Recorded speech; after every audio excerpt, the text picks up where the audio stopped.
En France, une femme sur 9 aura un cancer du sein au cours de sa vie. Le cancer du sein est le cancer le plus fréquent en France et celui qui tue le plus de femmes, avec 12 000 décès par an. Le nombre de cancers du sein ne cesse d'augmenter dans notre pays, avec plus de 60 000 nouveaux cas chaque année. Et c'est vrai partout dans le monde, indique une étude menée par le Centre international de recherche sur le cancer sur 185 pays. Actuellement, on compte 2,3 millions de nouveaux cas et 670 000 morts par an. Chaque minute, 4 femmes sont diagnostiquées avec un cancer du sein dans le monde et une femme meurt de cette maladie, et ces statistiques s'aggravent. Cette hausse du cancer du sein affecte de façon disproportionnée les pays à faible revenu. En 2022, les taux de mortalité étaient au plus haut en Mélanésie, en Polynésie et en Afrique de l'Ouest, et les plus faibles en Asie de l'Est, en Amérique centrale et en Amérique du Nord. En revanche, il y a un taux d'incidence plus élevé, c'est-à-dire plus de nouveaux cas, dans les pays riches, et cela n'a rien d'illogique. En effet, la population y est plutôt plus âgée.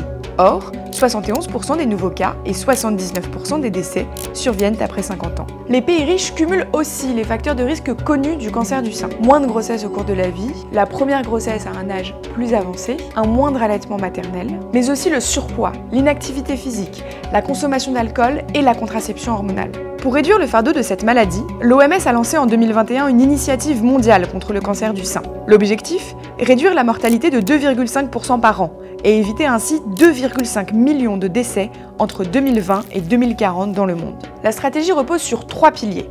Une détection précoce, un diagnostic rapide et une prise en charge complète du cancer du sein, c'est-à-dire près de 80% des traitements menés à leur terme. Pour les chercheurs du Centre international de recherche sur le cancer, réduire la consommation d'alcool, l'obésité, l'inactivité physique, les traitements hormonaux et augmenter l'allaitement maternel permettrait de diminuer d'1 quart le nombre de cancers du sein.